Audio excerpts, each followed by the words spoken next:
సమయంలో మన మధ్యలో ఉన్నటువంటి బ్రదర్ రాజశేఖర్ అన్న గారు మన మధ్యలో ఉన్నారు. నేటి దినము వాక్య సందేశం కొరకు ఏర్పాటు చేయబడినటువంటి వారు. మరి సమయంలో వారికి మన ప్రభువైన యేసుక్రీస్తు నామములో వందనములు తెలియజేస్తూ ప్రేమతో ముందుకు ఆహ్వానిస్తున్నాను.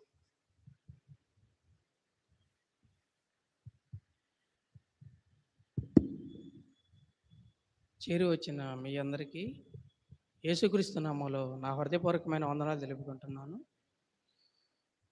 మొదటగా చిన్న టెస్ట్ మనీ అంటే చిన్న సాక్ష్యాన్ని షేర్ చేసుకుని వాక్యంలోకి వెళ్దాం. నిజంగా దేవుడు మన జీవితాల్లో చాలా గొప్ప కార్యాలు జరిగిస్తాడు. అంటే ఒక 3 days బ్యాక్ అన్నమాట. అది ప్రాక్టికల్గా ఎవరైతే అనుభవిస్తారో వాళ్ళకి మాత్రమే అర్థమైద్ది. అంటే జనరల్గా కాలేజీకి వెళ్ళేటప్పుడు నేను బైక్ మీద వెళ్తూ ఉంటాను. మన హైవే తెలుసు కదా, ఇక్కడ నంద్యాల రూట్లో. అంటే హైవే అనేది వాస్తవానికి అది నైట్ టైం స్టడీ అవర్కి వెళ్తున్నాను. మేబీ నేను 70-80 స్పీడ్లో ఉండుంటా. అన్ఎక్స్పెక్టెడ్గా డాగ్ అనేది 1/4 వచ్చింది. ఇది రోడ్డు అనుకోండి, ఇది రోడ్డు ఇలా ఉందనుకోండి, 1/4 వచ్చింది. మన 80 స్పీడ్లో కంట్రోల్ అయింది. అసలు బండి అసలు కంట్రోల్ అవ్వదు ఎట్టి పరిస్థితుల్లో. అంటే మనం ఎక్స్పెక్ట్ చేయాల అక్కడికి వస్తుందని ఎక్స్పెక్ట్ చేయాలి. కరెక్ట్గా అది 1/4 అంటే అటు నుంచి దాటుకుంటూ వచ్చి అది వెళ్ళే సమయానికి కరెక్ట్గా ఇంత గ్యాప్ ఉంది, చేతి మందంలో గ్యాప్ ఉంది. ఇక ఒకేసారి ఆ బ్రేక్ వేసినా పడతాం, బ్రేక్ అయిపోయినా పడతాం, ఏది చేసినా కానీ మనకు కంపల్సరీ ఏదో ఒకటి జరగాలి. నేను ఆ క్షణంలో నాకు ఒక్కటే అన్న ఒక్క పదం, యేసు ప్రభు అన్న, అంతే. ఆ కుక్క నిజంగా అక్కడ ఉన్నటువంటి కుక్కని ఎవరో నిజంగా ఇలా ఆపినట్టుగా అక్కడికక్కడ ఆగింది, అంతే. అది నిజంగా ఎవరికన్నా జరిగితేనే అర్థమైంది, మామూలుగా మిగతా వాళ్ళకి ఎవరికి తెలియదు ఆ విషయాలు. అటువంటి సిచ్యువేషన్లు మీలో కూడా చాలాసార్లు జరిగి ఉంటాయి. అప్పుడు అనిపించింది, ప్రభువా నిజంగా ఆ కుక్క గిన కొంచెం ముందుకి కాలేసి ఉంటే నా పరిస్థితి ఏంటి? తర్వాత చాలాసేపటి వరకు కూడా నాకు చాలా ఇది కంట్రోల్ అవ్వలేదు. ఆ దేవుడు కాపుదల ఎంత అద్భుతంగా ఉంటుందా నిజంగా. యెహోవా విశ్వాసులను కాపాడునని ఉంది కదా, ఇదేనా నాయన కాపాడటం అంటే నిజంగా అనిపించింది. అదేవిధంగా విజయవాడలో కూడా జాబ్ చేసేటప్పుడు అది కూడా హైవేనే, కామినేని హాస్పిటల్ 100 అడుగుల రూట్లో అనమాట. నైట్ స్టడీ అవర్ నుంచి వస్తున్నా. అది కియా కారు. అది ఎంత స్పీడ్తో వచ్చింది తెలుసా? మరి ఆడు తాగి డ్రైవ్ చేశాడు, ఏం చేశాడు, కానీ మధ్యలో డివైడర్ కూడా ఉంటుంది, ఎంత హైట్ను ఉంటుంది. మామూలుగా డివైడర్ ఇది ఎంత హైట్లో ఉంటుంది. ఇటోళ్ళందరూ ఇటు వెళ్తారు, అటోళ్ళందరూ అటు వెళ్తారు. విచిత్రం ఏంటంటే వాడు ఎప్పుడు వచ్చిండో తెలియదు, 100 స్పీడ్తో అటు నుంచి వచ్చి కరెక్ట్గా నేను వచ్చే లెవెల్లో డివైడర్ దాటి అది యువతలకు వచ్చింది. అది ఎలా అంటే నేను అప్పుడు కూడా స్పీడ్లో ఉన్నా. నేను ఎక్కడున్నా అది నిజంగా చాలామంది అది మూవీస్లో చూసి ఉంటారు. అటువంటి సిచ్యువేషన్లో డైరెక్ట్గా ఎక్కి ఈ విధంగా రావటం, ఒకేసారి నా వెనకమాల డామినెంట్ సౌండ్ వచ్చింది. ఏంటని ఇటు తిప్పాక నా వెనకమాల కారు ఉంది. అంటే అది ముందు నుంచి అది ఎలా ఉందంటే కారు ఇటు నుంచి రావాలండి. ఇది మామూలుగా ఎలా ఢీ కొట్టుకుంటే అటు నుంచి అటు ఢీ కొట్టుకోవాలి కదా, అది యువతల నుంచి డివైడర్ ఎక్కి యువతలకు వచ్చింది. నేను ఇటు నుంచి ఇటు వెళ్తున్నా, అది అటు నుంచి ఇటు వస్తుంది ఆపోజిట్లో. మీకు అర్థమవుతున్న విషయం, అటు నుంచి ఇటు వస్తుంది, నేను ఇటు నుంచి అటు వెళ్తున్నా. దానికి నాకు కరెక్ట్గా ఒక ఏలు మందంలో ఉందన్నమాట. తర్వాత వచ్చినటువంటివన్నీ కూడా మరి ఢీ కొట్టిని ఏం చేసినాయో చూడలేదు, కానీ ఆ సిచ్యువేషన్లో నాకు నిజంగా దేవుడు ఎంత అద్భుతంగా కాపాడాడు, దేవుని కాపుదల ఎంత అద్భుతంగా ఉంటుంది అనిపించింది. మీ లైఫ్లో కూడా చాలా జరిగే ఉండొచ్చు ఇలాంటి, కానీ ఎందుకు కాపాడుతున్నాడు దేవుడు అనేది మనం అర్థం చేసుకోవాలి మన జీవితాల్లో ఎవరికి వాళ్ళే. ఓకే, నా జీవితంలో ఇటువంటి అద్భుతం జరిగింది కాబట్టి నాకు అర్థం అవ్వాలి, దేవా నన్ను ఎందుకు ఇంత అద్భుతంగా మీరు కాపాడారు అనేది నాకు అర్థమైంది. సో మీ జీవితాల్లో కూడా మీకు అర్థం కావాలని కోరుకుంటున్నా. కాబట్టి ఇంత అద్భుతంగా కాపాడినటువంటి దేవునికి నా హృదయపూర్వకమైన కృతజ్ఞతలు తెలుపుకుంటున్నాను. చిన్న మాట మనం ప్రార్థన చేసుకొని వాక్యాన్ని ధ్యానించుకుందాం. కళ్ళు మూసుకున్నట్లయితే ప్రార్థన చేసుకుందాం.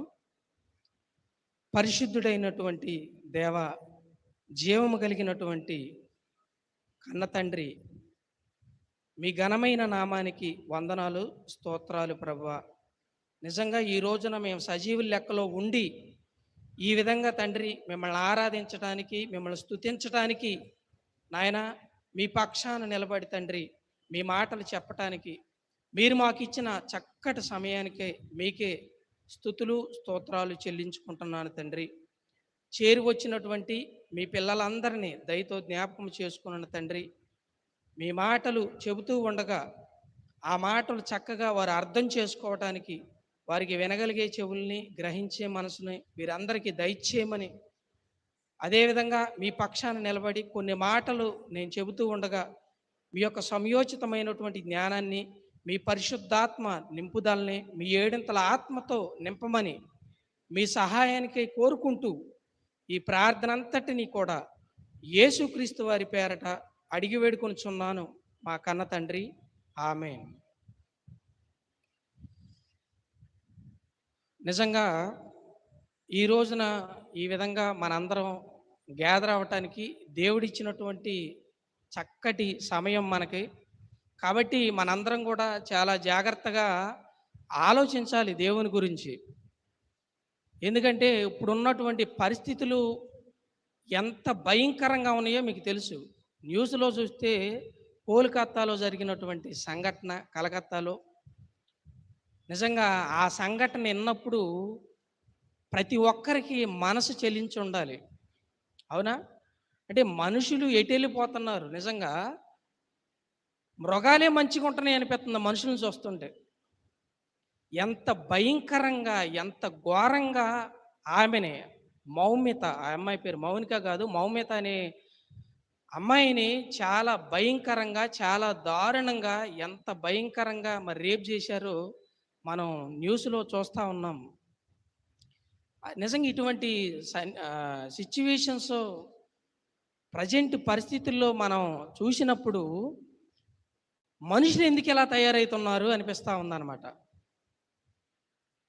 అసలు ఎందుకు ఇంత భయంకరులుగా తయారవుతా ఉన్నారు మనిషి? మరి దేవుడికి ఎంత బాధ ఉంటుంది? మనుషులుగా మనకే అంత బాధ ఉన్నప్పుడు దేవుడికి ఎంత బాధ ఉంటుందో ఒక్కసారి ఆలోచించండి. దేవుడు మనల్ని ఎందుకు తయారు చేసుకున్నాడు? కష్టపడి తల్లి గర్భంలో ఏర్పాటు చేసుకున్నాడు కదా. మనిషిని తయారు చేశాడు ఎందుకు? దేవుని కోసం ఉండాలి అని దేవుడు మనిషిని తయారు చేసుకుంటే ఈ రోజున ఆకారాన్ని ఏం చేశారు? ఎంత భయంకరంగా ఒక ఒక అది అది చెప్పటానికి కూడా రానంత భయంకరంగా ఈ రోజున మనుషులు తయారవుతా ఉన్నారు. అలా చేశారు అంటే నిజంగా దేవుడు కూడా చాలా భయంకరంగా బాధపడతా ఉంటాడు. దేవుడు ఏం తక్కువ చేశాడు మనిషికి? నిజంగా అన్నీ ఇచ్చాడు కదా. ఎంత అన్నీ ఇచ్చాడంటే ఇప్పుడు లోకంలో మనం చూసినట్లయితే మనం నివసించడానికి కావలసినటువంటి ప్రతిదీ ఇచ్చాడు. అవునా? ఇచ్చినప్పుడు మనిషి ఆలోచించాలి, నిజంగా మనసు పెట్టి ఆలోచించాలి. కానీ మనిషి ఎలా తయారయ్యాడు అంటే చాలా భయంకరంగా తయారయ్యి ఇదిగో ఈ రోజున జరిగేటటువంటి పరిస్థితులు అలా ఉన్నాయి. ఇంతకీ ఈ భూమి మీద మనిషిని దేవుడు ఎందుకు తయారు చేశాడు అనేది మనం జాగ్రత్తగా ఈ పరిశుద్ధ గ్రంథంలో నుంచి మనం ఆలోచన చేయగలిగితే ఒక్కసారి మీరు చూడండి. కీర్తనల గ్రంథం ఒకసారి కీర్తనల గ్రంథం 14వ అధ్యాయం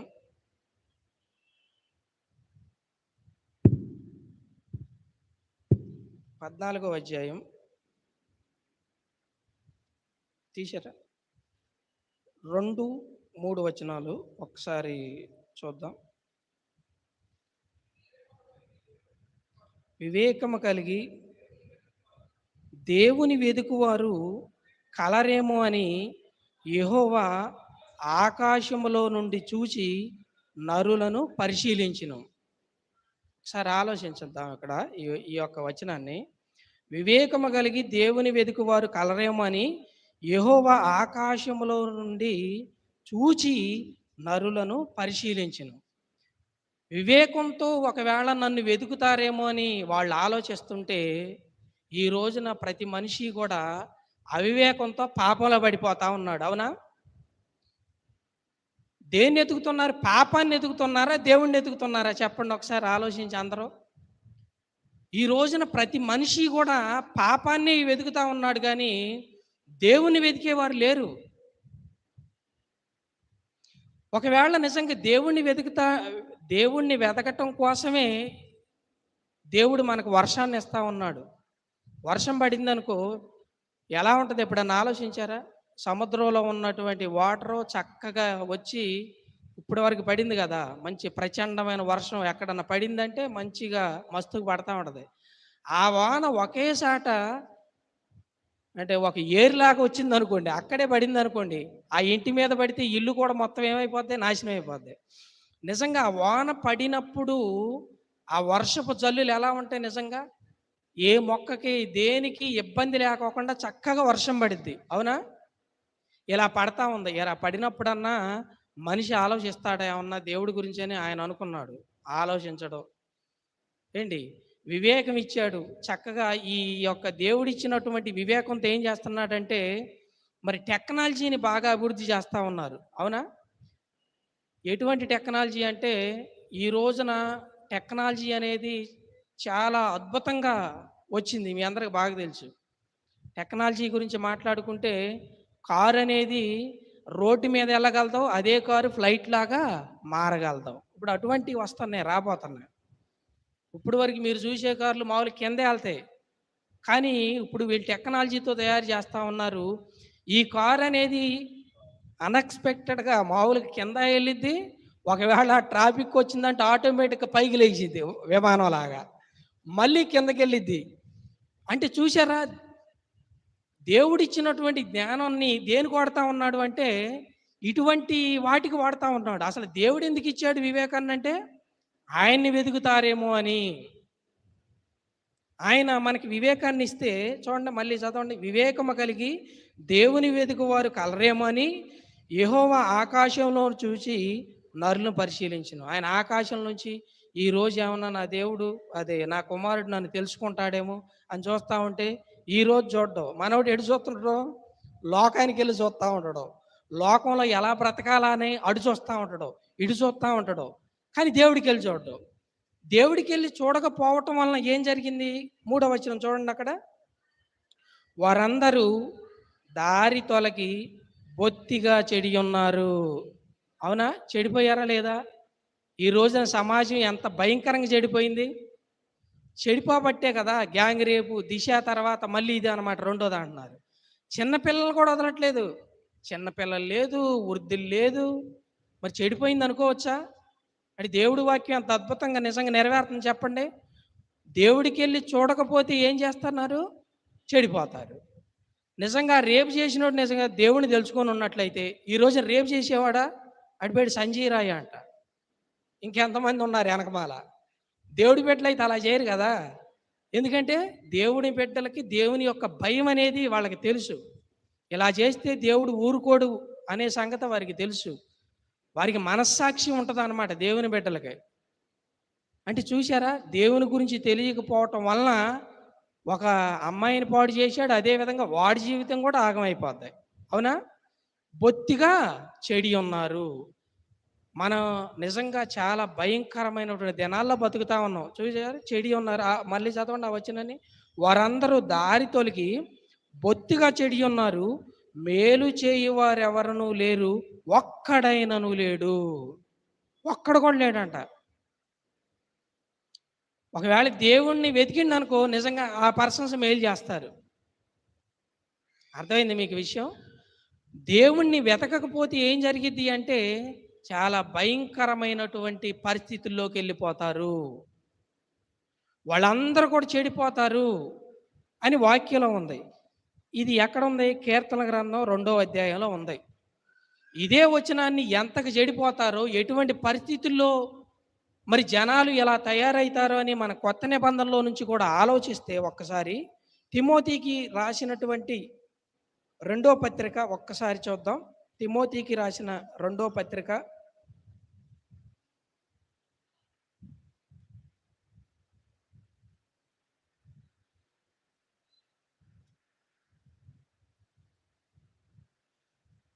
తిమోతికి రాసినటువంటి 2వ పత్రిక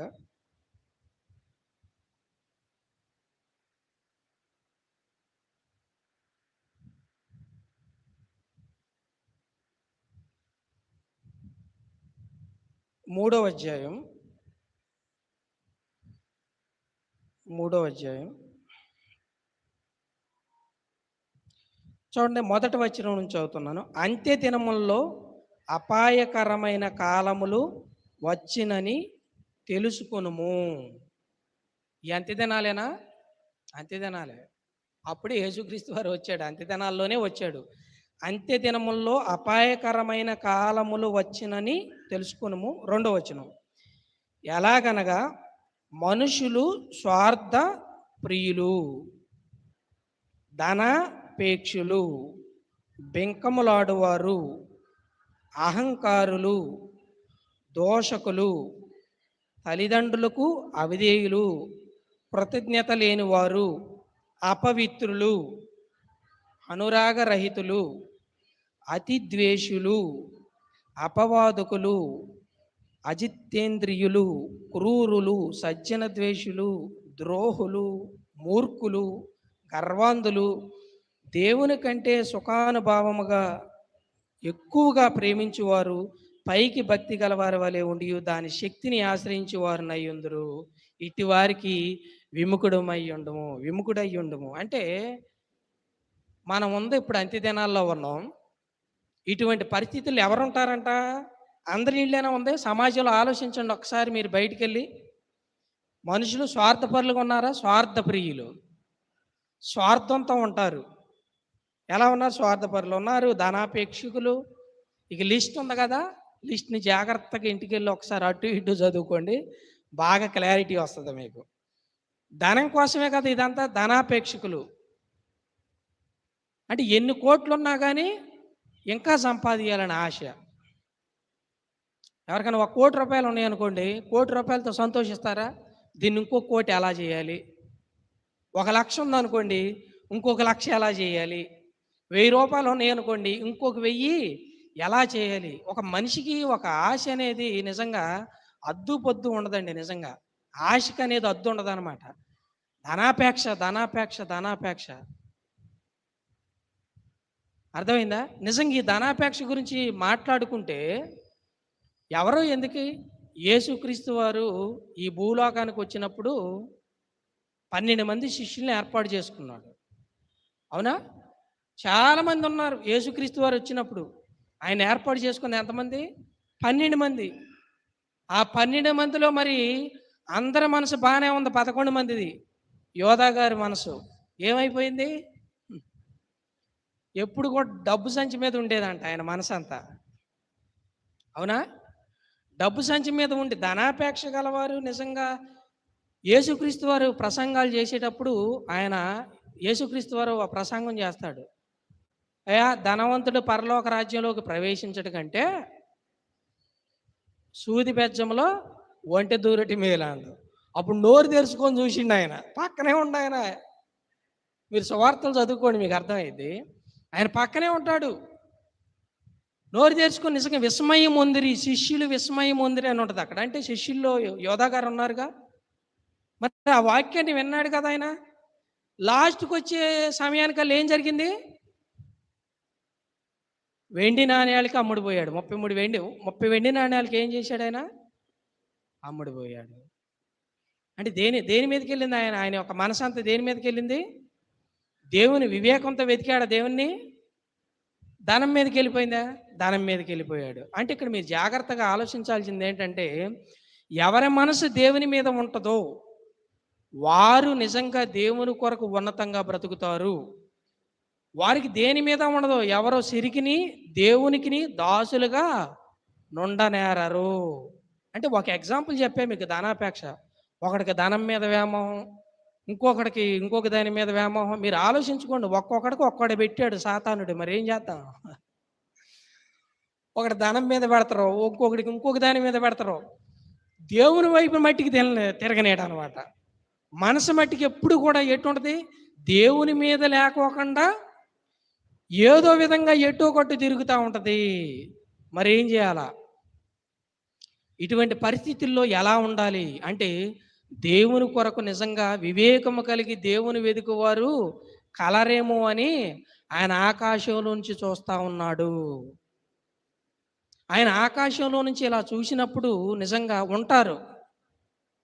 కొంతమంది ఉంటారు దేవుని కోసం బతికేవాళ్ళు.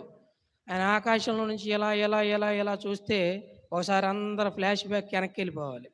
క్రీస్తు పూర్వం అది. క్రీస్తు పూర్వంలో మొదటి శతాబ్దంలో, అంటే క్రీస్తు పూర్వం మొదటి శతాబ్దం గారు, యేసుక్రీస్తు వారు రాకముందు ఈ భూమి ఆకాశాలని కలగజేసినప్పుడు దేవుని కోసం బ్రతకటానికి ఒక ఇద్దరు వ్యక్తుల్ని భూమి మీదకి పంపించాడు. అవాదం పంపించాక వారి నుంచి మరి కొంతమంది జనాభా వచ్చారు. చాలామంది లక్షల్లో జనాభా వచ్చారు. ఆ లక్షల్లో జనాభా ఉన్నప్పుడు ఆయన ఆకాశంలో నుంచి చూస్తూ ఉండవు. ఎవరన్నా దేవుని కోసం నిజంగా బతికేవారు ఉంటారా అని చూశాడు అనమాట. అబ్బా, ఎవరు లేరు. లేరు కాబట్టి సరే నేను ఏర్పాటు చేసుకుందాం మన కోసం, సరే మనం కొన్ని ఆజ్ఞలు ఇద్దాం, అలా ఇస్తే మన కోసం బ్రతుకుతారేమో అనుకొని ఆయన ఇజ్రాయేల్ జనాంగాన్ని ఆయన పేరు పెట్టి ఇజ్రాయేల్ అని పెట్టి కొంతమందిని ఏర్పాటు చేసుకున్నాడు. ఆయన ఇజ్రాయేల్లో కూడా ఎంతమంది లక్షల్లో ఉన్నారు కదా, లక్షల్లో ఆయన కొరకు ఏర్పాటు చేసుకొని వాళ్ళకంటూ కొన్ని ఆజ్ఞలు జారీ చేశాడు. 10 ఆజ్ఞలు ఇచ్చాడు అనమాట. ఆజ్ఞలు ఇచ్చి మరి వారి కొరకు బ్రతుకుతాడేమని చూస్తూ ఉన్నాడు. వాళ్ళకి ఆజ్ఞలు ఇచ్చాడు, వాళ్ళకి ఎలా ఉండాలో చెప్పాడు, ఎలా ఉండకూడదో చెప్పాడు, అన్నీ చెప్పాడు.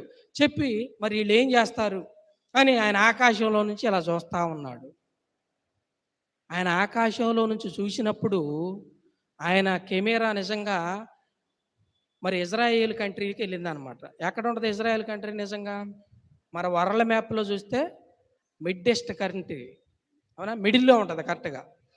ఆయన అటు చూసినప్పుడు మరి ఆయనకి ఇద్దరు కనపడ్డారు. ఎవరో చూద్దాం, ఒక్కసారి చూద్దాం ఎవరు కనపడ్డారు ఆయనకి. మనం జాగ్రత్తగా చూడగలిగితే సంఖ్యాకాండం, మీరు ఎక్కడున్నారు? పాత నిబంధనలో ఉన్నారు కదా, క్రీస్తు పూర్వంలోకి వెళ్ళాం మనం ఒకసారి. ఓకే, క్రీస్తు పూర్వంలో సంఖ్యాకాండము మరి 32వ అధ్యాయము ఒకసారి తీయండమ్మా. సంఖ్యాకాండము 32వ అధ్యాయము 11వ వచనాన్ని చదువుతున్నాను, చూడండి. 11. 20 ఏండ్లు మొదలుకొని పైప్రాయము కలిగి ఐగుప్తు దేశములో నుండి వచ్చిన మనుషుల్లో పూర్ణ మనసుతో యెహోవాను అనుసరించిన కెనేజీయుడగు యెఫున్నె కుమారుడైన కాలేబును, నూను కుమారుడైన యెహోషువయు తప్ప మరి ఎవడను పూర్ణ మనసుతో నన్ను అనుసరించలేదు. ఉందా? ఏర్పాటు చేసుకుండగా వాళ్ళకి అప్పటికే సంఖ్యాకాండానికి అప్పటికే వాళ్ళకి ఆజ్ఞలు ఉన్నాయి కదా. మోషే గారు చెప్పాడు కదా, అవునా? మోషే గారు అప్పటికి చెప్పాడు కదా, ఆజ్ఞలు ఇచ్చాడు కదా, కొండ మీద చెప్పాడు, తర్వాత చెప్పాడు, మన్నాను కురిపించాడు, అడవిలో తిప్పుతా ఉన్నాడు, అన్నీ చాలా జరుగుతూ ఉన్నాయి. అప్పటికేమి వాళ్ళు తెలియని వాళ్ళు అయితే కాదు. ఇలా ఉండాలి, ఇలా ఉండకూడదు, ఇలా ఉండాలి, ఇలా ఉండకూడదని నిర్గమకాండం చాలా మరి చెప్పాడు ఆయన, అవునా? మోషే గారు చెప్పాడు. కానీ ఎంతమంది ఉన్నారంట ఆయన అనుసరించేవారు? ఎంతమంది ఉన్నారు? ఇద్దరే కనపడ్డారు. లక్షల్లో ఎంతమంది ఉన్నారు? ఇద్దరే. పూర్ణ మనసుతో అంగీకరించిన వారు. మరలా చదవండి. 12వ వచనం. నూను కుమారుడైన యెహోషువ తప్ప మరి ఎవ్వడను పూర్ణ మనసుతో నన్ను అనుసరించలేదు గనుక నేను అబ్రహాము, ఇస్సాకు, యాకోబులకు ప్రమాణపూర్వకముగా ఇచ్చిన దేశమును వారు తప్ప మరి ఎవరను చూడరని ప్రమాణము చేసెను. దేవుడు ఏమి తక్కువ చేయాలి? వాళ్ళకి అన్నీ ఇచ్చాడు. తినటానికి వాటిని ఇచ్చాడు, పూరేళ్ళని ఇచ్చాడు, మన్నాను కురిపించాడు, అన్నీ చేశాడు. కానీ పాలు తేలిని ప్రవహించే దేశానికి ఎవరు వెళ్తారని చెప్పాడు? ఇద్దరు మాత్రమే వెళ్తారు. మరి వివేకంతో వెతికేవారు ఎవరన్నా చెప్పుకోవచ్చు మనం లక్షల్లో? యెహోషువ, కాలేబు ఇద్దరే. లక్షల్లో ఇద్దరు. ఇప్పుడు మన ప్రజెంటు క్రీస్తు శకానికి వస్తే, యేసుక్రీస్తు వారు వచ్చాక ఇప్పుడు కోట్లల్లో ఉన్నారు క్రైస్తవులు. ఎంతమంది? కోట్లల్లో ఉన్నారు. లక్షల్లో ఇద్దరు, కోట్లల్లో ఎంతమంది? అంటే చాలామంది వస్తారు. చాలామంది ఏం చేస్తారు? దేవుని మందిరానికి వస్తారు, దేవుణ్ణి ఆరాధిస్తారు. పైకి భక్తి గలవారు ఇంత మనం చదువుకున్న తిమోతి పత్రికలు ఏమని? పైకి భక్తి గలవారు లాగా ఉంటారు కానీ ఏమవుతారు వాళ్ళు? పైకి భక్తి గలవారు లాగా ఉంటారు కానీ వాళ్ళు భక్తిని ఆశ్రయించిన వారై ఉంటారు. కాబట్టి మీరందరూ మనసు పెట్టి జాగ్రత్తగా ఆలోచించండి. నేను ఎందుకంటే వాస్తవానికి నేను వేరే మెసేజ్ ఒకటి చెప్పాలనుకున్నా, కానీ దేవుడు ఇదే చెప్పమని దేవుడు నాకు ప్రేరేపించాడు. వాస్తవానికి వేరే మెసేజ్ చెప్పాలనుకున్నా, కానీ దేవుడు మరి ఇది చెప్పండి అయ్యా, ఇది చెప్పని నాతో చెప్పడం వల్ల నేను ఈ యొక్క మెసేజ్ని నేను ఏర్పాటు చేసుకోవడం జరిగింది కదా. అవును కదా. సంఘానికి చాలామంది వస్తూ ఉంటారు, క్రైస్తవులుగా పిలువబడతా ఉంటారు, కానీ పూర్ణ మనసుతో ఆయన్ని సంతోషపెట్టే వారికి ఎంతమంది ఉన్నారు? నిజంగా ఆయన సంతోష పెట్టకపోతే ఏం జరిగిద్ది అని మనం తెలుసుకోవడానికి ముందుగా ఇక్కడ ఇప్పుడు మనం చదువుకున్నాం కదా, యెహోషువ గారిని ఎప్పుడు ఏర్పాటు చేసుకున్నాడో తెలుసా దేవుడు?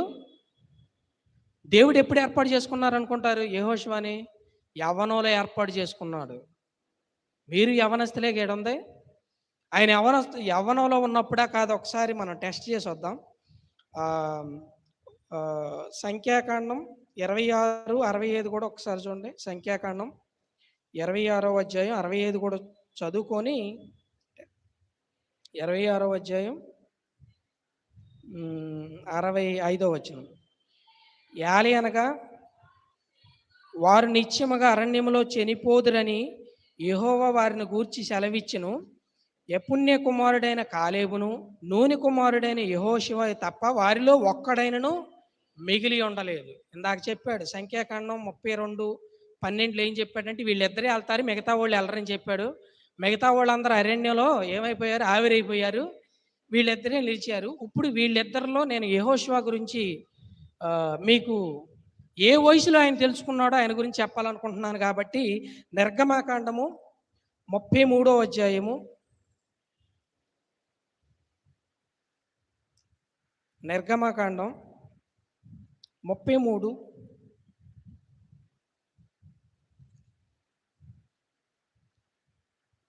11వ వచనాన్ని ఒకసారి చూద్దాం.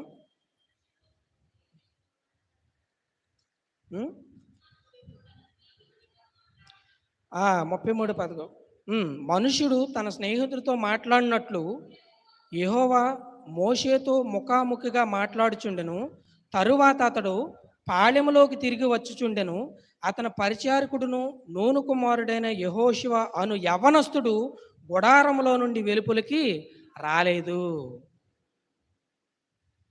మరి మోషే గారు దేవునితో మాట్లాడుతూ ఉన్నప్పుడు ఆయన మందిరంలోనే గుడారంలోనే ఉన్నంట, బయటికి రాలేదంట యవ్వనస్తుడు.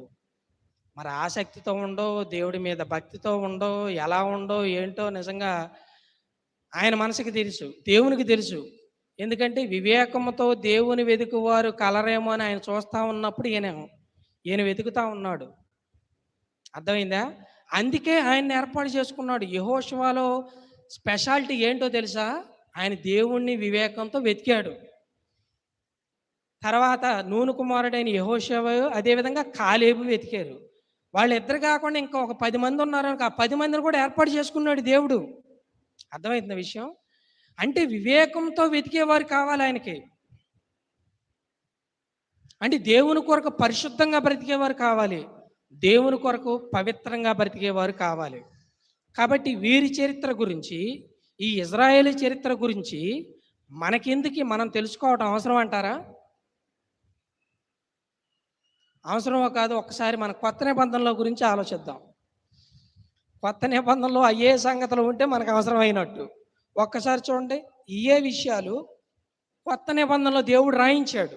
ఈ ఇజ్రాయేల్ జనాంగాన్ని గురించి మన కొరకు రాయించాడు. ఎందుకు రాయించాడు ఒక్కసారి మనం చూడగలిగితే, కొరింథీయులకు రాసినటువంటి మొదటి పత్రిక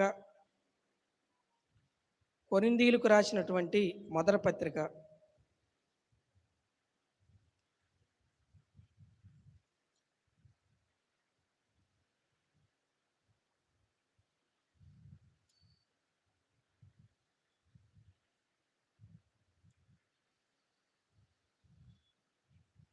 10వ అధ్యాయము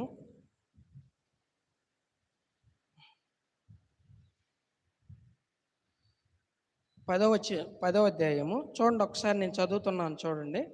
సహోదరులారా, ఈ సంగతి మీకు తెలియకుండాట నాకు ఇష్టం లేదు. అంటే తెలియాలంటాను మీకంటే మన అందరికీ మనందరికీ యేసుక్రీస్తు వారు వచ్చిన తర్వాత రాయించినటువంటి పత్రిక కదా, మనందరికీ తెలియాలి. విశ్వాసులుగా సంఘంలో ఉన్నటువంటి అందరికీ తెలియాలి. తెలియకుండా నాకు ఇష్టం లేదు. అదేదనగా మన పితరులందరూ మేఘము కింద ఉండిరి. మన పితరులు అంటే పౌలు గారు వారిని ఉద్దేశించి పితరులందరూ, మనం కూడా వెనక్కి వెళ్తే మనకు కూడా అందులో నుంచేగా జనాలు అందరూ ఎక్కడి నుంచి వచ్చారు? ఆదాం గారి నుంచే కదా వచ్చింది. ఎస్, మన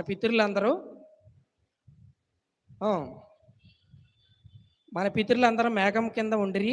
వారందరూ సముద్రములో నడిచిపోయిరి.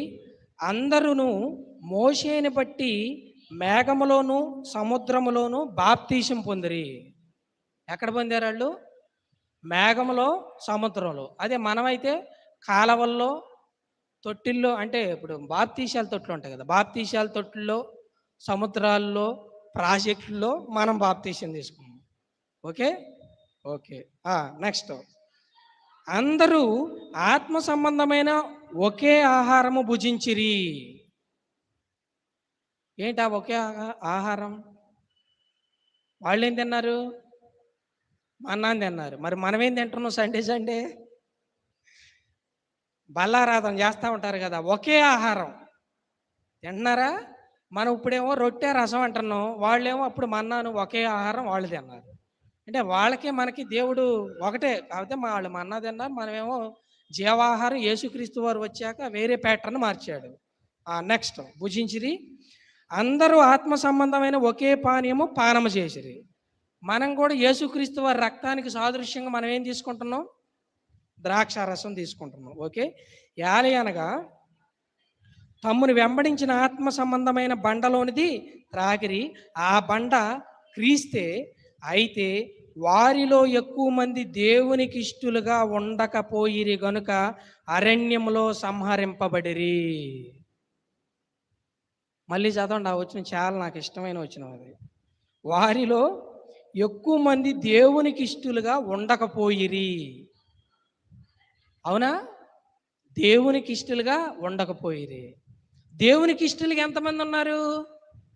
ఇద్దరే. ఎవరో? యెహోషువ, కాలేబు. వాళ్ళిద్దరే పాలు తేనెలు ప్రవహించే దేశానికి వెళ్ళారు. మిగతా వాళ్ళందరూ ఏమయ్యారు? అరణ్యంలో సంహరింపబడ్డారు. ఇందాక అక్కడ కూడా మీరు చూశారుగా, వాళ్ళందరూ అరణ్యంలో సంహరించబడ్డారు. మరి ఈ మాకెందుకు తెలుపుతున్నావు ప్రభువా అని ఆయన్ని అడిగితే మనం చూద్దాం, చదివితే మనకు అర్థమైంది. చూడండి, వారు ఆశించిన ప్రకారము మనము చెడ్డవాటిని ఆశించుకుంటున్నట్లు ఈ సంగతులు మనకు దుష్టాంతములుగా ఉన్నవి. మరి వారిలాగే అటువంటి ఆలోచనలు ఒకవేళ మనలో ఉన్నాయో ఒకసారి ఆలోచించండి. మరి వారికి ఏం ఆలోచనలు ఉన్నాయి, మనకేం ఆలోచనలు ఉన్నాయి? ఒకసారి చూడండి కింద 7వ వచనం. జనులు తినుటకు ఆడుటకు లేచిలే. ఇప్పుడు కూడా జనాలు దేని మీద పడ్డారు? తినుటకు. ఎన్ని రెస్టారెంట్లు వచ్చినాయి తినుటకు, ఎన్ని మెనూలు ఉన్నాయి. రెస్టారెంట్కి వెళ్ళి కూర్చోండి, అసలు రెస్టారెంట్లు, హోటల్లో డెవలప్ అయినంత విధంగా ఇంకేదన్నా డెవలప్ అవుతున్నాయి ఇప్పుడు? అసలు ఆ ఫోటోలు చూసే ఒక్కొక్కడు నోరూరు అందులోకి వెళ్ళిపోతున్నారు. అవునా? రీసెంట్గా ఫుడ్ ఇన్వెస్టిగేషన్లో హైదరాబాద్లో సాఫ్ట్వేర్లు అందరూ అటు గచ్చిబౌలి అటు వెళ్తారంట. పేపర్లో వచ్చింది పొద్దునే. చూస్తే అక్కడ అంతా కూడా చికెన్, ఇదంతా కూడా ఎప్పటి నుంచో నిలవబెట్టిన చికెను, బొద్దింకలు అయ్యి వాలినటువంటి చికెన్ అంట. పట్టుకున్నారంట ఫుడ్ ఆఫీసర్ వెళ్ళి. అందరు దేనికి ఇస్తున్నారు? టేస్టింగ్ సాల్ట్ అయితే కానీ మొక్క ఎక్కట్లేదు అంటున్నారు అందరూ స్టూడెంట్స్. అవునా? టేస్టింగ్ సాల్ట్ అంట. ఎందుకు ఆ టేస్టింగ్ సాల్ట్ నిజంగా తినకూడదు. ఆ టేస్టింగ్ సాల్ట్ తింటే లివర్, కిడ్నీలు పాడైపోతాయి. జాగ్రత్త, మీరు ఎవరైనా తింటుంటే తినకండి. అంటే జనులు దేనికి ప్రయారిటీ ఇస్తున్నారు? తిండి. మాకు శుభ్రమైన తిండి ఉందా లేదా, అది తిండి పెడితే ఆయన మొక్కుతారు, తిండి పెట్టకపోతే మొఖాన్ని తిట్టి వెళ్ళిపోతున్నారు. ఎలా ఉన్నాయి పరిస్థితులు? అలా కదా, తిండి మొక్క చొక్క అన్నీ జనాలు అలాగే ఉన్నారు కదా. ఇప్పుడు ప్రజెంట్ పరిస్థితులు ఎలా ఉన్నారు? మొక్క అంట చొక్క అంట. అంటే ఎంత భయంకరంగా చెడిపోయారు. ఆ రోజుల్లో ఎలాగైతే చెడిపోయారో ఈ రోజులు కూడా అలానే ఉన్నాయి. కొత్త ఏమి పాత, ఇందులో క్రొత్త ఏమీ కాదు, అంతా పాతదే. అర్థమైందా? కాకపోతే అప్పుడు ఉండే తిండి డైరెక్ట్గా ఉండేది, రోస్టింగ్ టైప్లు. ఇప్పుడు ఉండేది డిఫరెంట్గా తయారు చేసి ఎన్నో రకాల వంటకాలు, టేస్ట్లు, ఎన్నో రకాల టేస్ట్లు, దానికంటూ ఎన్నో ఛానల్స్ ఎన్నో వస్తున్నాయి. తిండికే ఇస్తున్నారు ప్రియారిటీ. తర్వాత ఇంకా దేనికి ఇస్తున్నారు? తాగుటకు కూర్చుండి ఆడుటకు లేచిరి. డ్యాన్స్ బేబీ డ్యాన్సులు అన్నీ, సినిమాలు షికారులు అయ్యే కదా ఇప్పుడు ఉన్నాయి అన్నీ. సినిమాలు షికారులు అప్పుడు ఎలా ఉన్నాయో ఇప్పుడు కూడా అలానే ఉన్నాయి. అయితే చూడండి, లేచిరి అని వ్రాయబడిన ఉన్నట్లు వారిలో కొందరి వలె మీరు విగ్రహారాధికులయ్యుండొకటి, మరియు వారి వలె మనము వ్యభిచరింపక యుందుము. వారిలో కొందరు వ్యభిచరించినందున ఒక్క దినమునే 23,000 మంది కూలిరి. మనము ప్రభువును శోధింపక యుందుము. వారిలో కొందరు శోధించి సర్పము వలన నశించిరి. మీరు సణగకుడి. వారిలో కొందరు సణిగి సంహారకుని చేత నశించిరి. ఈ సంగతులు దృష్టాంతములుగా వారికి సంభవించి యుగాంతమందున్న మనకు బుద్ధి కలుగుటికై వ్రాయబడెను. ఎందుకు రాయించాడంట? మనకు బుద్ధి కలగటానికి. కాబట్టి ఒక్కసారి మనసు పెట్టి ఆలోచించండి. అంటే వారిలాగా మనలో ఎవరన్నా ఉన్నారేమో ఒకసారి టెస్ట్ చేసుకోండి. ఒకవేళ నిలుస్తున్నారా? ఆ వచనం కూడా కింద ఉంది, 12వ వచనం. తాను నిలుచుచున్నానని తలంచుకునేవాడు పడకుండునట్లు జాగ్రత్తగా చూచుకొనవలెను.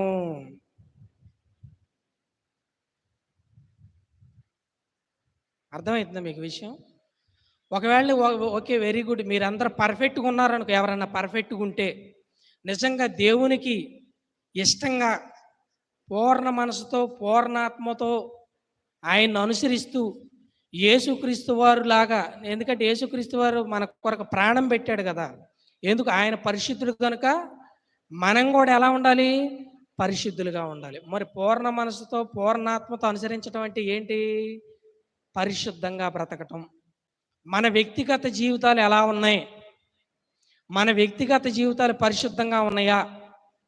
ఉంటేనే. ఎందుకంటే దేవుడు దీన్ని ఈ ఈ మన ఆకారాన్ని ఏం చేశాడు? దేవుడు ఈ యొక్క ఆకారాన్ని దేవుని మందిరంగా మలుచుకున్నాడు కదా.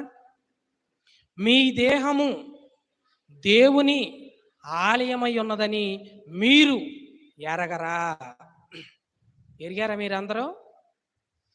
ఈ ఆలయాన్ని ఒకవేళ పాడు చేసినాం అనుకోండి, ఒకప్పుడు మీరు చరిత్ర చదువుకోండి. ఒక రాజు ఏం చేశాడు? దేవుని మందిరంలో వాడినటువంటి పరిశుద్ధమైనటువంటి పాత్రలను తీసుకెళ్ళి మరి దేనికి వాడాడు? వైన్కి వాడాడు. ఆ రాజు చేత గడ్డి కూడా తినిపించాడు దేవుడు కదా. పాడు చేస్తే ఏం చేశాడు దేవుడు? ఆయన పాడు చేశాడు. మరి ఇప్పుడు మందిరం మందే, ఇదే ఈ బాడీయే మన మందిరం. ఈ మందిరంలో ఒకవేళ దేవునికి కష్టమైన ఆలోచనతో నువ్వు దేవుని మందిరాన్ని పాడు చేస్తున్నావు అనుకో, దేవుణ్ణి నేను పాడు చేస్తాను. ఈ దేవుని మందిరం ద్వారా నీ నోటి ద్వారా ఒకవేళ నువ్వు బూతుల ద్వారా సరసూక్తుల ద్వారా దేవుణ్ణి ఒకవేళ నువ్వు ఇబ్బంది పెడుతున్నావు అనుకో, ఆయన నిన్ను పాడు చేస్తాడు. ఆయన చాలామంది ఈ దేహంలోకి మరి ఏం చేస్తాడు? ఇదే నోరుతో మనం స్తుతిస్తాం, ఇదే నోరుతో మనం బూతులాడతాం, ఇదే నోరుతో దేవుణ్ణి కనపరుస్తాం, ఇదే నోరుతో దేవునికి మనం ఏం చేస్తాం? ఇదే నోరుతో వేరే వాళ్ళకి ఏం చేస్తాం? శాపాలు పెడతాం. అందుకే దేవుడు అన్నాడు, ఒకే బొగ్గులో నుంచి ఉప్పు నీరును మంచి నీరును రావు నాయనా. మరి మన నోరు అన్నిటికంటే ప్రమాదకరం ఏదో కాదు, మీ నోరే.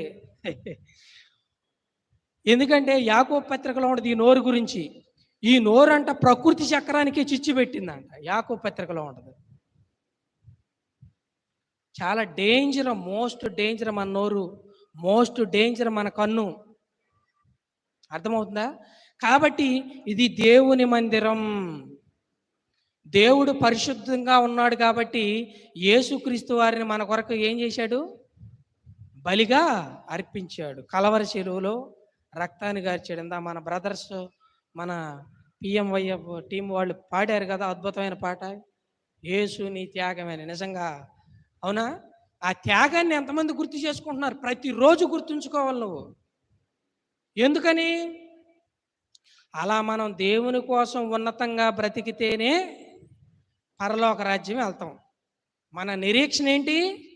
పరలోక రాజ్యం. మరి లోకంలో ఉన్నోళ్ళు బ్రతుకుతారు, వాళ్ళు చనిపోతారు, కానీ నరకానికి పోతారు, అది మనకు తెలుసు.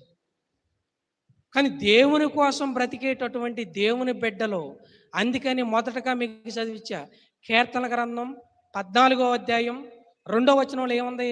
వివేకము కలిగి దేవుని వెతుకువారు కలరేమో అని ఆకాశంలో నుంచి చూస్తా ఉన్నాడు. నా బిడ్డ ఎలా బ్రతుకుతుంది, ఈరోజు మంచం మీద నుంచి లెగిసింది, ఏం మాట్లాడుతుంది? దేవుని మాటలు మాట్లాడుతుందా, బూతులు మాట్లాడుతుందా? నా కోసం ఏమన్నా చెబుతా ఉందామా? నా కోసం ఏమన్నా చెప్తా ఉందా ఈ పర్సనం? ఈరోజు ఇదిగో దేవుడి బిడ్డ లేకంగానే ప్రార్థన చేసుకుంటూ బాగానే ఉంది, వాక్యం ఏమైనా చదువుకున్నాడా? అర్థమైందా? దేవుడు మనకు కళ్ళు ఎందుకు ఇచ్చాడు? వాక్యం చదువుకోవటం కోసం ఇచ్చాడు. దేవుడి వివేకాన్ని ఎందుకు ఇచ్చాడో తెలుసా? దేవుని గురించి తెలుసుకోవటానికి ఈ పరిశుద్ధ గ్రంథాన్ని చదివి చక్కగా మనం దేవుని కోసం ఉన్నతంగా బ్రతికి ఆ పరలోకం వెళ్ళటానికి దేవుడిస్తే, ఈ రోజున మనిషి ఎలా తయారయ్యాడు అంటే దేవుణ్ణి కష్టపెట్టేవాడుగా, దేవుణ్ణి నిష్ఠూర పెట్టేవారుగా తయారవుతా ఉన్నారు. కాబట్టి అటువంటి వ్యక్తులుగా ఈ సంఘంలో ఉన్నటువంటి ఏ ఒక్కరు కూడా ఉండకూడదు. కష్టపెట్టేవారుగా, దేవుణ్ణి నిష్ఠూర పెట్టేవారికి ఎవరు ఉండకూడదు. దేవుణ్ణి సంతోష పెట్టేవారుగా ఉండాలి. కాబట్టి ఈ సండే, ఈ సాయంత్రకాల సమయమందు మంచి నిర్ణయం తీసుకోండి చక్కగా. మరి దేవుణ్ణి కష్టపెట్టడం వల్ల అరణ్యంలో వాళ్ళు ఏమైపోయారు? రాలిపోయారు, సంహరింపబడ్డారు.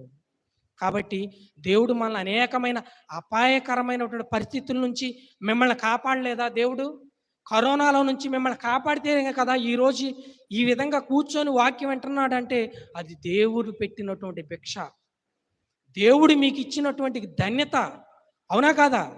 కాబట్టి దేవుడు నిన్ను కంటికి రెప్పలా కాపాడుతూ ఉన్నాడు, అవునా? కాపాడుతున్నాడు. కాబట్టి నువ్వు దేవునికి ఇష్టంగా బ్రతకాలి. నువ్వంటే దేవుడికి చాలా ఇష్టం. కాబట్టి మరి దేవునికి ఇష్టంగా బ్రతుకుతారో, దేవుణ్ణి నిష్ఠూర పెట్టేవారుగా బ్రతుకుతారో నిర్ణయాన్ని మీకే వదిలేస్తున్నా. కళ్ళు మూసుకోండి, చిన్న మాట ప్రార్థన చేసుకుందాం. పరిశుద్ధుడైన తండ్రి, జీవం గల దేవ, నీ ఘనమైన ఉన్నతమైన శ్రేష్టమైన నామానికి వందనాలు, స్తోత్రాలు తండ్రి.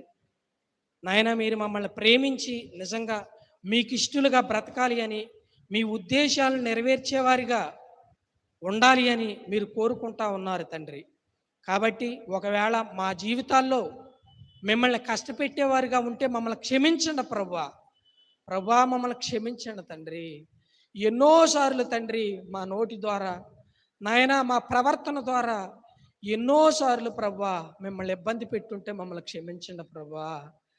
అయ్యా, మాలో ఉన్న పరిశుద్ధాత్మని మేము దుఃఖ పెట్టుంటే మమ్మల్ని క్షమించండి ప్రభువా. మమ్మల్ని మన్నించండి తండ్రి. నాయన, మిమ్మల్ని కష్టపెట్టేవారుగా కాకోకుండా, మిమ్మల్ని నిష్ఠూర పెట్టేవారుగా కాకోకుండా మీ కొరకు ఉన్నతంగా ప్రభువా, మీ కొరకు నాయనా బ్రతికే గొప్ప భాగ్యాన్ని మా అందరికీ దయచేయండి ప్రభువా. నిజంగా మేము మొరపెట్టుకున్నప్పుడు మా మొరని నేను ఆలకిస్తానన్నారుగా తండ్రి. ప్రభువా, నిజంగా నేను మొరపెడుతున్నాను తండ్రి. నిజంగా ఇదిగో సంఘంలో ఉన్న మీ ప్రియ బిడ్డలందరి కొరకు నేను మొరపెడుతున్నాను ప్రభువా.